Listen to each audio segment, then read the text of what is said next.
यह एक ऐसी दुनिया है जहाँ पैसों की कोई वैल्यू नहीं, यहाँ टाइम ही सब कुछ है। यहाँ अगर आपको कोई चीज खरीदनी है तो आपको उस चीज के बदले अपनी जिंदगी का कुछ टाइम देना पड़ेगा, तब जाकर आप उस चीज को खरीद पाएंगे। लेकिन इस दुनिया में एक अच्छी जिंदगी गुजारने के लिए आपके पास टाइम का होना भी जरूरी है, क्योंकि यहाँ जब किसी इंसान की एज 25 साल तक पहुँच जाती है तो उस इंसान के हाथ पर 1 साल का टाइम स्टार्ट हो जाता है। जिस पल काउंटडाउन 0 हुआ उसी पल वह इंसान खत्म। अमीरों के पास इतना टाइम था कि वह 1000 साल की जिंदगी भी जी सकते थे। अमीरों ने खुद के लिए एक अलग दुनिया बना ली थी जहाँ वो लोग एक सुकून भरी जिंदगी गुजार रहे थे, लेकिन वहीं दूसरी तरफ गेटो सिटी में रहने वाले गरीब लोग दिन रात मेहनत करके खुद के लिए टाइम कमाते थे, नहीं तो उनकी जिंदगी खत्म हो जाएगी। इन्हीं गरीबों की बस्ती में विल नाम का एक लड़का रहता था जिसकी घड़ी में सिर्फ 23 घंटे ही बचे थे। विल अपनी मॉम के साथ रहता था। अब क्योंकि 25 साल के बाद उम्र रुक जाती है, इसीलिए उसकी माँ 50 साल की होकर भी बहुत जवान दिख रही थी। आज विल की माँ का 50वां जन्मदिन था। विल अपनी मॉम का बर्थडे सेलिब्रेट करने के लिए पिछली रात ओवर टाइम करके एक शैंपेन की बोतल लाया था। यह देखकर विल की मॉम बहुत खुश हो जाती है और वो विल से कहती है कि मैं अपने पोतों को देखना चाहती हूँ, तुम किसी लड़की को डेट क्यों नहीं करते? जिस पर विल जवाब देता है कि इन सब चीजों के लिए टाइम किसके पास है। विल की मॉम ने उससे कहा कि इलेक्ट्रिसिटी बिल और बैंक से लिया हुआ लोन कल की डेट तक मुझे क्लियर करना होगा, नहीं तो हमें फाइन पड़ सकता है। इसीलिए अब मैं जा रही हूँ और कल रात तक सभी बिल्स और बैंक के लोन्स जमा करवा कर वापस आऊंगी। उसने कहा कि मेरे पास सिर्फ 3 दिन का टाइम है। इलेक्ट्रिसिटी बिल और बैंक का लोन चुकाने में मेरे पास लगभग सारा टाइम खर्च हो जाएगा, इसीलिए कल शाम को तुम जरूर बस स्टॉप पर मेरा इंतजार करना, ताकि मेरा सारा टाइम खत्म होने से पहले मैं तुमसे कुछ टाइम ले सकूं। इस पर विल ने कहा ठीक है, मैं टाइम पर पहुंच जाऊंगा। जाने से पहले विल की माँ विल के हाथ को छूकर उसकी बॉडी में 30 मिनट ट्रांसफर करती है ताकि विल अच्छा नाश्ता खरीद कर खा सके। इसके बाद दोनों अपने अपने काम पर निकल गए। रास्ते में विल के पास एक छोटी बच्ची आती है। वो विल को एक कैप्सूल देकर विल से उसका थोड़ा सा टाइम मांगती है। विल मुस्कुराते हुए उस छोटी बच्ची को कैप्सूल में अपनी जिंदगी का 5 मिनट का टाइम दे देता है और वह चली जाती है। यहाँ हमें पता चलता है कि यह लोग अपने टाइम को एक कैप्सूल में स्टोर भी कर सकते हैं, जिससे यह लोग कभी भी यूज और ट्रांसफर कर सकते हैं। इसके बाद विल काम के लिए फैक्ट्री पहुंच जाता है। काम शुरू करने से पहले वह कॉफी लेने जाता है, लेकिन वहाँ वह देखता है कि हर एक चीज का दाम डबल हो गया है। जहाँ पहले कॉफी 2 मिनट की मिलती थी, अब उसका प्राइस डबल होकर 4 मिनट हो चुका है। यहाँ पर कभी भी किसी चीज का भी दाम बढ़ा दिया जाता है बिना किसी अनाउंसमेंट के। ये बात विल को बहुत बुरी लगती है। मजबूरी में विल ने भी कॉफी के लिए अपनी जिंदगी के 4 मिनट पे किए और काम पर लग गया। दिन भर के काम के बाद रात के वक्त विल अपने दोस्त के साथ एक बार में जाता है। विल का दोस्त एक नंबर का शराबी था। वह हर वक्त शराब के नशे में टली रहता। विल का दोस्त विल को इशारे में बताता है कि वह आदमी सबको फ्री में दारू पिला रहा है और उसके पास बहुत ज्यादा टाइम है। ये सुनकर विल ने जब उस आदमी की तरफ देखा तो उसे चारों तरफ से लड़कियों ने घेरा हुआ था। विल की जब उस आदमी की घड़ी पर नजर गई तो उस आदमी के पास 116 साल का टाइम था। ये देखकर विल समझ जाता है कि यह आदमी ग्रीनिच सिटी से है, क्योंकि गेटो सिटी में लोगों के पास ज्यादा से ज्यादा 2 दिन का टाइम होता है। विल उस आदमी के पास आया और उसे वार्न करने लगा कि यहाँ पर तुम्हें नहीं होना चाहिए था। यहाँ चोरों का खतरा है, ये लोग तुम्हें मारकर तुम्हारा टाइम चुरा लेंगे, इसलिए जल्दी से यहाँ से निकल जाओ। लेकिन वो आदमी विल की बातों को सीरियस नहीं लेता और उसे इग्नोर करके ड्रिंक करने लग जाता है। तभी उस बार में फोर्टिस नाम का एक गैंगस्टर अपने ग्रुप के साथ आया, जिसे देखकर सारे लोग बाहर निकल भागे। दरअसल यह शहर के सबसे बड़े गुंडे हैं जो लोगों से जबरदस्ती टाइम चुराते हैं। विल का दोस्त विल को पकड़कर ले जाने लगा, लेकिन विल ने जाने से इनकार कर दिया और वहाँ एक कोने में छिपकर सब कुछ देखने लगा। फोर्टिस उस अमीर आदमी से उसका सारा टाइम लूटने आया था। फोर्टिस उस अमीर आदमी को चैलेंज करता है कि चलो पंजा लड़ाते हैं और जो हारेगा वह अपना सारा टाइम जीतने वाले को दे देगा। ये टाइम फाइट आर्म रेसलिंग की तरह थी, जिसमें 2 लोगों को एक दूसरे की कलाई पकड़नी होती थी। जिस भी इंसान की कलाई नीचे होती थी उसका टाइम घटने लगता था और वो टाइम उस आदमी के हाथ में ट्रांसफर होने लगता था जिसकी कलाई ऊपर होती थी। इस तरह जीतने वाला इंसान सारा टाइम उस दूसरे आदमी से अपनी बॉडी में स्टोर करके उसे मार देता।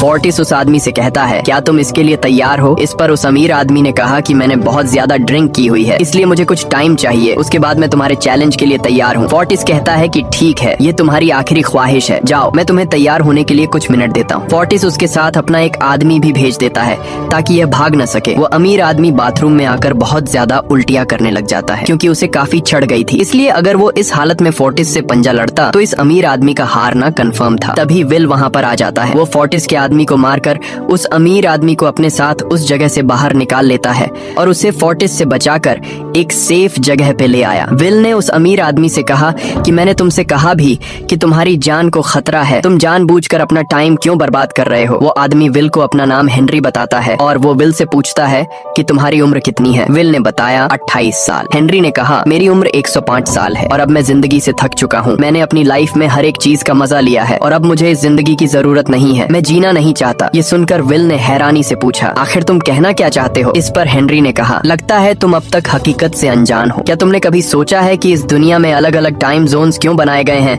आखिर क्यों तुम्हारे टाइम जोन गेटो में किसी भी वक्त चीजों के दाम और टैक्स बढ़ा दिए जाते हैं? दरअसल महंगाई जानबूझकर बढ़ा दी जाती है ताकि गरीब लोग मरते रहें और उनकी मौत का फायदा ग्रीनविच टाइम जोन के अमीर लोगों को होता रहे। असल में ये सारा सिस्टम उन्हीं का बनाया हुआ है। जरा सोचो, वहाँ ग्रीनविच टाइम जोन में लोगों के पास जीने के लिए हजारों साल हैं, लेकिन यहाँ गेटो में तुम लोग हर रोज जीने के लिए मेहनत मजदूरी करते हो। ऐसा इसलिए है क्योंकि उन्होंने तुम्हें यह करने के लिए मजबूर किया है। वो लोग तुम लोगों को ज्यादा टाइम देना ही नहीं चाहते ताकि तुम लोग मजबूरी में उनके लिए काम करते रहो। वो लोग महंगाई बढ़ाकर तुम्हें ज्यादा से ज्यादा टाइम खर्च करने पर मजबूर करते हैं ताकि तुम्हारे टाइम से वो हमेशा की जिंदगी जी सकें। उन्होंने अपनी जिंदगी का हर एक दिन गरीबों की मौत से इकट्ठा किया है और मैं ऐसी जिंदगी बिल्कुल भी नहीं जीना चाहता जो किसी गरीब मजबूर इंसान की मौत से मिली हो। ये सब सुनकर विल समझ गया कि हेनरी बहुत ही नेक दिल इंसान है। हेनरी ने विल से आगे पूछा अगर तुम्हारे पास मेरे जितना टाइम होता तो तुम क्या करते? विल ने मुस्कुराकर कहा कि सबसे पहले मैं बार बार टाइम को देखना छोड़ देता, क्योंकि उस वक्त भी विल के पास सिर्फ 18 घंटे होते हैं। वो सोने से पहले, सोने के बाद, खाना खाते टाइम हर वक्त अपनी घड़ी देखता रहता है, क्योंकि मुझे डर लगता है कि कहीं मेरा टाइम खत्म न हो जाए और मैं मर न जाऊं। विल कहता है कि मेरी मॉम घर संभालने के लिए बहुत ज्यादा मेहनत करती है। अगर मेरे पास तुम्हारी तरह इतना ज्यादा टाइम होता तो मैं अपनी मॉम के लिए ग्रीनविच सिटी में एक अच्छा घर खरीदता और हम दोनों वहाँ पर खुशी से जिंदगी गुजारते। इसके बाद विल ने हेनरी से कहा आज रात हमें यहीं रुकना होगा, सुबह तक खतरा टल जाएगा, तब तुम वापस अपने घर लौट जाना। इसके बाद ये दोनों सो जाते हैं। सुबह उठकर हेनरी देखता है कि विल अभी भी सो रहा है। वो विल के पास आता है और उसके पास जितना भी टाइम होता है वो सारा का सारा विल को ट्रांसफर कर देता है और अपने पास कुछ ही मिनट बचाकर एक ब्रिज के ऊपर जाकर बैठ जाता है। विल जब नींद से जागा तो उसने देखा कि हेनरी वहाँ से जा चुका है।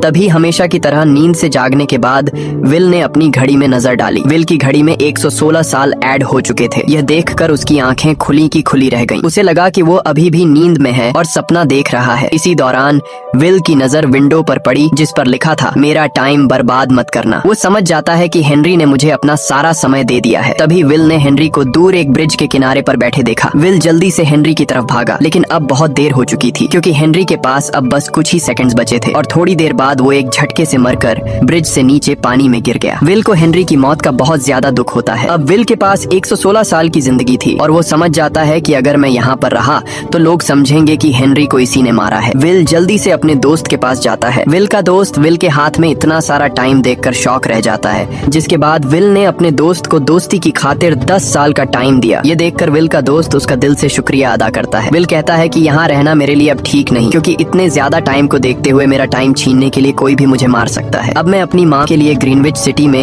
एक अच्छा सा घर खरीद सकता हूँ और वहाँ पर एक सेफ लाइफ गुजारूंगा। जिसके बाद विल अपने दोस्त को गुड बाय कहकर वहाँ से निकल जाता है और सीधा उस बस स्टॉप पर जाकर माम का इंतजार करने लगता है, जहाँ 2 दिन पहले उसकी माम ने उससे कहा था कि मैं इलेक्ट्रिसिटी का बिल और बैंक का लोन चुकाकर इस बस स्टॉप पर पहुंचूंगी। दूसरी तरफ विल की माम सारे लोन और बिल्स भरने के बाद घर लौटने के लिए बस में चढ़ी, पर तभी उसे पता लगा कि एक ही दिन में बस की टिकट के दाम डबल हो गए थे। पहले जहां टिकट 1 घंटे में आती थी वहीं अब प्राइस 2 घंटे हो गया था। ये देखकर विल की माम बहुत ज्यादा परेशान हो जाती है क्योंकि विल की माम के पास सिर्फ 1.5 घंटा बचा था। विल की माम बस ड्राइवर से रिक्वेस्ट करती है कि अगले स्टॉप पर मेरा बेटा उसे बाकी का टाइम दे देगा, लेकिन बस ड्राइवर ने साफ इनकार कर दिया और कहा कि अगर टाइम नहीं है तो फिर पैदल चली जाओ। लेकिन विल की मॉम को पता था कि अगला बस स्टॉप बहुत दूर है, अगर वह पैदल भी जाती है तो उसे पहुंचने में 2 घंटे लगेंगे। उस वक्त बस में ढेर सारे पैसेंजर्स सवार थे। विल की मॉम ने उनसे भी रिक्वेस्ट की पर किसी ने भी उनकी मदद नहीं की। इतने में ही बस वहाँ से निकल गई। विल की मॉम रेचल के पास ज्यादा टाइम नहीं बचा था, इसलिए वह दौड़ती हुई पैदल घर की तरफ भागने लगी। दूसरी तरफ विल अपनी मॉम के लिए फूलों का गुलदस्ता लिए बस स्टॉप पर उनका इंतजार कर रहा था, क्योंकि आज उसे अपनी मॉम का बर्थडे सेलिब्रेट करना था। बस जब उस स्टॉप पर पहुंची तो कई सारे पैसेंजर्स उतर आए, पर उनमें से विल की मॉम नहीं थी। विल यह देखकर परेशान हो जाता है और उसे समझ आ गया कि जरूर उसकी मॉम मुसीबत में है। वह उसी वक्त अपनी मॉम की तलाश में भागा। उधर रेचल के पास अब कुछ ही मिनट बचे थे। वह रास्ते में आने वाली गाड़ियों और लोगों के घरों का दरवाजा पीट पीट कर